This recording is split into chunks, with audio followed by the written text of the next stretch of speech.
तुझ्या छातीमध्ये कपनी माझ्या जोर. त्याच्या बरोबर तिने चीट केलेलं नवऱ्यावर. तो मुलगा मी उचलतोय. अक्षित तू खूप इरिटेट करते. तर मुलगी वनने सांगितलं की ज्याच्या बरोबर तिने चीट केलं त्या मुलाशी तिची ओळख कशी झाली, कोणाबरोबर अफेअर करत होतीस, कोण होता तो मुलगा. ती त्या कॅफेमध्ये बसायची ना, तिथेच तो मुलगा बसायचा. एक दिवस तिचं असंच लक्ष गेलं तर तिला तो आवडला आणि त्या मुलाची पण गर्लफ्रेंड आहे ऑलरेडी. तो पण हिच्याकडे बघत होता. कसं जाऊन बोलणार काय, आणि आपलं तर बाबा लग्न झालं म्हणून ती काय बोललीच. पण तिला नाव तर जाणून घ्यायचं होतं त्याचं की बापरे याचं नाव काय असेल, ऍटलिस्ट नाव तरी आपल्याला कळलं पाहिजे. तो मुलगाची गाडी घेऊन यायचा. त्या गाडीचा नंबर हिने पाठ केला. ऍप वरून चेक केलं की त्याचं नाव काय.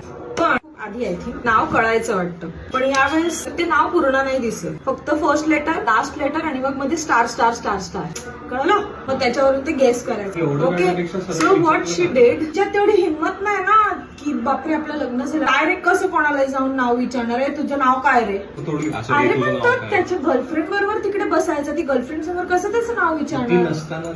नॉर्मल विचारू शकतो. बरं तू ना तिला जाऊन विचार. मला जी स्टोरी कळली ती मी सांगते ना, तू ऐक चुपचाप. पण मी तुझ्या छातीमध्ये कपनी माझ्या जोर. तिने नाव अक्षित प्लीज यार, प्लीज प्लीज प्लीज. बाजूला कांदे पण चिरते सांगता सांगता. मग तिने तसं ते नाव जाणून घ्यायचं. तिने ते खूप काय काय काय काय केलं. पझल तिने ते करत बसली सॉल्व आणि तिने त्याचं नाव जाणून घेतलं. मग तिने त्याला त्या नावावरून सोशल मीडियावर शोधायचा प्रयत्न केला. तिने खूप शोधलं. त्यानंतर तिला एक मुलगा मिळाला आणि तिला असलं की ये तो पहचान वाला लग रहा है लेकिन वो लड़का नहीं है जो मेरे को पसंद है. त्या अकाउंटवर ओ हा असं म्हणून तिने बघितलं तर तो मुलगा तिला आवडणाऱ्या मुलाबरोबर तिथे कॅफेमध्ये बसायचा. Got it. पण नाव दोघांचं सेम होतं नाही. इधर ट्विस्ट आहे. उसको जो लड़का पसंद था तो मुलगाची गाडी घेऊन यायचा. ती गाडी त्याची नव्हतीच, भलत्याच मुलाची होती. ती भलत्याच नाव शोधत बसली होती. मग कळलं नाही.